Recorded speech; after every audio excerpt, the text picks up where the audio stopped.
तीनों सूत्रों में उन्होंने अपना नाम तक नहीं लिखा, लेकिन दुनिया जानती है कि ये तीनों सूत्र देने वाला कौन है। उन्होंने अपना नाम नहीं लिखा, लेकिन हम आप जानते हैं। तो यहां तक तो मामला ठीक है। फिर लोगों ने कहा, क्या हम शिव चर्चाओं का आयोजन कर सकते हैं? साहब ने कहा, बिल्कुल कर सकते हैं, लेकिन परिपत्र के अनुसार। जो परिपत्र मैंने जारी किए हैं, लोगों की सुविधाओं के लिए किए हैं, लोगों की सुरक्षा के लिए किए हैं, तो अपनी सुरक्षा और सुविधा को देखते हुए करिएगा। लोग करने लगे। अब आप लोग बताइए, इतने लोग यहाँ बैठे हैं, आप अलग, कोई पूर्णिया का होगा, कोई कटिहार का होगा, कोई खगड़िया का होगा, कोई मधेपुरा, सहरसा, सुपौल का होगा है ना भाई? सब कोई है।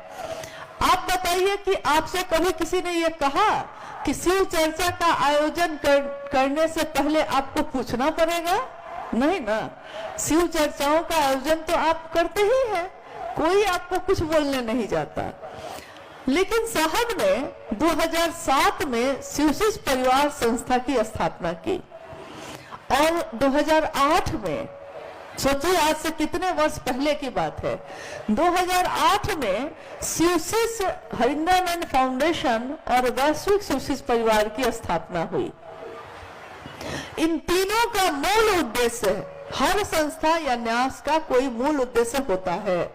जैसे किसी किसी संस्था का मूल उद्देश्य होता है गरीब लड़कियों की शादी कराना, तो वो लोग गरीब बच्चियों की शादी कराते हैं।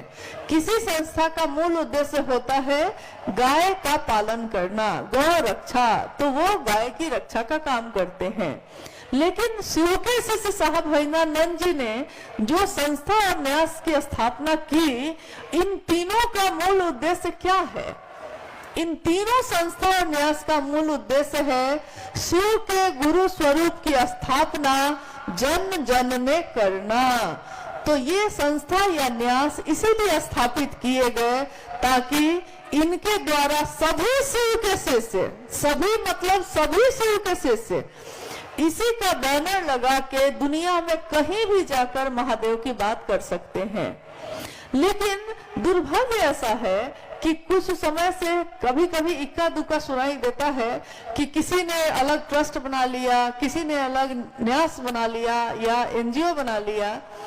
तो मुझको हंसी आती है इस बात से कि भाई सबके लिए साहब ने बनाया था, लेकिन आप खुद ही चाहते हैं कि हमको उनके घर में नहीं रहना है, हमको एक अलग मुकाम बनाना है, एक अलग कुनबा बनाना है, तो उसके लिए कोई कुछ नहीं कर सकता। अब आती है बात ये कि ये संस्था न्यास करती क्या है। जो साहब के द्वारा स्थापित है उन तीनों का नाम आपने सुन लिया, शिवशिष परिवार, वैश्विक शिवशिष परिवार, शिवशिष हरिंद्रानंद फाउंडेशन। और इन तीनों के सिवा साहब ने कोई और स्थापना किसी चीज की नहीं की। इसमें उन्होंने सभी तरह के शिव शिष्यों को शामिल किया और सबके ऊपर ये जिम्मेदारी दी कि दुनिया में कहीं भी महादेव का काम हो तो आप मदद करिएगा, शासन नहीं सहयोग करिएगा। इसलिए मैंने बनाया है। ये तीनों संस्था या न्यास शिष्यानुभूति छपवाती है, 3 सूत्र का कार्ड छपते हैं या स्टिकर जिसपे आइए भगवान शिव को अपना गुरु बनाए, ये लिखा होता है। 3 सूत्रों का कार्ड अलग अलग भाषाओं में, अलग अलग राज्यों में लाखों लाख कार्ड छापकर भेजे जाते हैं। जो लोग इस संस्था या न्यास के सदस्य बनते हैं उन्हीं के सदस्यता के पैसों से, मेरे आपके जैसे जो सदस्य बनते हैं उन्हीं पैसों से ये छपवाए जाते हैं।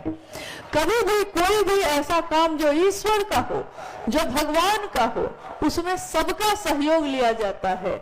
चाहे वो 1 रुपए दे, चाहे वो 50 रुपए दे, परंतु ये सहयोग इसलिए लिया जाता है ताकि आपका तन, मन और धन तीनों आपके गुरु के काम में लग सके। एक कहानी आती है, एक घटना है। ऋषि धौम्य एक ऋषि हुए। ऋषि धौम्य के बहुत सारे शिष्य थे और उन्हीं शिष्यों में एक नाम था आरोणी।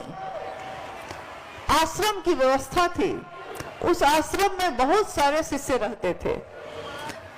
तो एक रात क्या हुई कि बहुत तेज बारिश होने लगी, तेज मूसलाधार बारिश। तो आश्रम की व्यवस्था के लिए, आश्रम में भोजन चल सके इसके लिए आश्रम के कुछ दूरी पे खेत की व्यवस्था थी। खेत में धान गेहूं लगते रहते थे, उन्हीं अनाज से बच्चे जो है उनका भोजन चलता था। मूसलाधार बारिश होने लगी तो ऋषि धौम्य ने अपने शिष्यों से कहा कि बच्चों जरा खेतों पे चले जाओ और देखो तो कि मेर न टूट जाए, मेर नहीं टूटनी चाहिए। देखिए गुरु ने आदेश दिया है, क्या आदेश है ये कि खेत की मेर नहीं टूटनी चाहिए। शिष्य चले गए, रात काफी गहरी होती गई, पानी और तेज होता गया, बारी बारी से सभी शिष्य लौट आए आश्रम में, लेकिन आरुणि नहीं लौटा। तो गुरु अब शिष्य की तलाश करते हैं। पहले शिष्य गुरु की तलाश में है, लेकिन जब शिष्य कहीं भटक जाता है, कहीं फंस जाता है, तो गुरु अब शिष्य की तलाश करते हैं। तो ऋषि धौम्य आरुणि की तलाश में खेतों की तरफ गए। आरुणि आरुणि वो पुकार रहे हैं, कहीं से कोई आवाज नहीं आ रही है। अचानक उन्होंने देखा कि अंधेरी रात में हल्की बिजली की चमक जब आ रही है, उस बिजली की चमक में उन्होंने देखा कि आरुणि खेत की मेड़ पर अपने शरीर को लिटाकर वहीं पे लिटा के पड़ा हुआ है। उसके गुरु दौड़कर बढ़े आगे। उन्होंने कहा आरुणि क्या कर रहे हो, तुम खेत की मेड़ पे क्या कर रहे हो?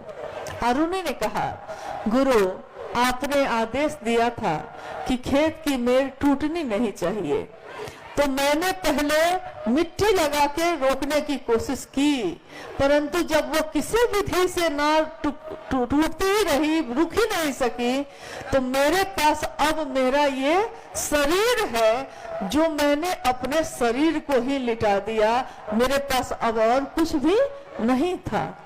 देखिए गुरु के आदेश में बल होता है। गुरु के आदेश के कारण मन तन धन तीनों हम अर्पित करते हैं। आज भी अपने किए, लेकिन आप अपनों के लिए जब कुछ करते हैं तो आप उसकी गिनती नहीं करते, उसका हिसाब नहीं करते। जो रिश्ते दिल से होते हैं उन दिल के रिश्तों को दिल से काम किया जाता है, दिमाग के रिश्ते को दिमाग से काम लिया जाता है। दिल के रिश्ते हैं ये, महादेव मेरे हैं, तो मेरा काम, मेरे महादेव का काम कौन करेगा अगर हम ना करेंगे। अब रही बात ये कि साहब अब नहीं है तो संस्था न्यास में हम अब क्यों करें, तो बात ये है कि जब साहब ने स्थापना की थी 2007 और 8 में, उस समय भी साहब को आप पैसे नहीं दे रहे थे, पैसे सदस्यता के या दान के आपने संस्था को दिए थे, साहब के आदेश के अनुसार किया था। आज भी आप साहब के आदेश के अनुसार ही करेंगे और कर रहे हैं। जो करने वाले होते हैं वो प्रश्न नहीं पूछते, और जो प्रश्न पूछते हैं इसका अर्थ है कि उन्होंने कभी कुछ किया ही नहीं है। जो चढ़ने वाले होते हैं वो पहाड़ पे चढ़ के उस पार उतरते हैं, जो नहीं चढ़ना चाहते उनके लिए सीढ़ियां भी पहाड़ बन जाती हैं, चट्टान बन जाती है। रही बात साहब के द्वारा स्थापित की हुई संस्था या न्यास की, तो ये न्यास, ये संस्था हमेशा गुरु भाई गुरु बहनों के अनुसार चलता रहेगा, अपने गुरु का काम करता रहेगा और सारे लोग इसमें मदद करेंगे। मुझको नहीं लगता कि कोई भी यहाँ ऐसा होगा जो ये कहता हो कि मेरे गुरु का काम हो और मैं पीछे हट जाऊं। आगे आकर करने वाले लोगों की कोई कमी नहीं है। जिनको ना करना हो वो ना करें, जिसको करना हो वो करें। करने वाला किसी से पूछता नहीं। एक करके छोड़ दे, एक कोई करके छोड़ दे क्या पेज इसी को पूरा कर दे। अच्छा तो कोई एक कर दीजिए, कोई एक ले लीजिए। एक अंतिम जिज्ञासा और है, और घबराइए मत, आप बहुत देर से बैठे हैं, थोड़ी देर में ही आप भी चले ही जाइएगा, घर ही जाइएगा, लेकिन मुझको तो अभी आगे की बहुत सारी यात्रा पे जाना है, तो लौट के घर ही जाते हैं हम लोग। लेकिन आपसे अनुरोध है कि इस अंतिम जिज्ञासा को भी आप जरूर ध्यान पूर्वक सुनिए जी। और एक बात कि पीछे पूरा पंडाल भरा हुआ है, आप एक साथ उठ के जाइएगा, पूरा जाम हो जाएगा, आप बैठ जाएं, धीरे धीरे निकलें। और एक जिज्ञासा है अंतिम, क्या शिव को गुरु मानकर कंगन पहनना आवश्यक है? अगर कंगन पहनना ही है तो 12 दाना ही क्यों? देखिए, आपने जिज्ञासा सुन ली। क्या शिव को गुरु बनाकर कंगन पहनना जरूरी है? और अगर जरूरी है तो 12 दाने का ही क्यों? पहली बात, पहले प्रश्न का उत्तर ये है कि सहायक क्रिया है, ये शिव का शिष्य बनने में सहायता करती है, शिव को गुरु बनाने में सहायता करता है कंगन पहनना। लेकिन कंगन पहनना अनिवार्य नहीं है।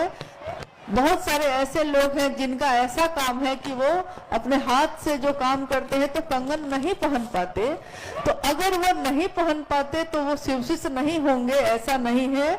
कंगन पहनना अनिवार्य तो नहीं है, परंतु सहायक जरूर है, और अगर वो सहायक है तो हमको उसकी मदद लेनी ही चाहिए। अब रही बात कि 12 दाने का कंगन ही हम क्यों पहने। 1980 के दशक में साहब ने एक दाना का कंगन पहना था, एक रुद्राक्ष के दाने। 1981 के लगभग में उन्होंने अपने मन से ये सोचकर कि महादेव की रुद्रात्मिका शक्ति है, 11 का अंक माना जाता है, तो उन्होंने अपने एक दाने को 11 दाने में कर लिया। अब वो 11 दाने का पहन रहे थे। 1981 की एक घटना है। घटना यह है कि पाटन में, उस समय पाटन पलामू में है, पाटन में साहब रह रहे हैं और एक दिन अपने ड्राइंग रूम में बैठे हैं, अचानक दरवाजे पे दस्तक हुई। दीदी माँ ने दरवाजा खोला तो देखा कि पूरा बिजली गई हुई थी, अंधेरा था, अंदर पेट्रोमैक्स जल रहा था। दीदी माँ ने देखा कि बाहर के अंधेरे में कोई बरामदे में एक साधु खड़े हैं, लेकिन साधु जो खड़े हैं उनके चारों तरफ रोशनी ही रोशनी है, कहीं कोई बल्ब नहीं जल रहा, कहीं कोई रोशनी नहीं है, परंतु साधु जो खड़े हैं उनके चारों तरफ रोशनी ही रोशनी है। पहले उनका ध्यान इस पे नहीं गया। उन्होंने साधु से कहा कि अभी कोई आने का समय है, साहब तो ऑफिस में दिन में बैठेंगे। दीदी को लगा कि कोई अपना काम के लिए आया है। साधु ने कहा, मैं मिलने आ गया हूँ। तब तक साहब भी आकर खड़े हैं, तो माँ और साहब खड़े हैं। साधु ने माँ से कहा कि रुद्राक्ष का 12 दाना पहनिए हाथ में।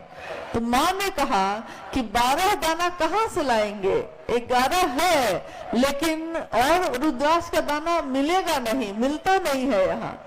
तो उस साधु ने अपने दाहिने हाथ की तर्जनी को बाएं हाथ में अपने फंसाया और जो माला उन्होंने पहनी थी बाह में उसको तोड़ा, एक दाना उनके हाथ पे रख के कहा कि कहो कि 12 दाना कर लेंगे, और मिलने चला आया था, घबराने की बात नहीं है। इतना कहते कहते वो साधु कहाँ गए कुछ पता नहीं। अंधेरा छा गया चारों तरफ। माँ और साहब हाथ में उस रुद्राक्ष के दाने को देखते रह गए। उसी रुद्राक्ष के दाने को लेकर साहब ने अपने हाथ के कंगन में 12 दाने का कंगन पहना, पहली बार 1981 में। फिर 82 में वो मधेपुरा गए। मधेपुरा में जब उन्होंने लोगों से कहा कि महादेव को अपना गुरु बना लीजिए, तो लोगों ने साहब से कहा कि कौन सी नई बात आप कह रहे हैं, ये कोई नई बात तो नहीं है, शास्त्रों में लिखा हुआ है। तो शास्त्रों का अध्ययन तब किया गया, तो उन शास्त्रों में शिव पुराण में लिखा है कि 12 दाने के कंगन पहनने चाहिए।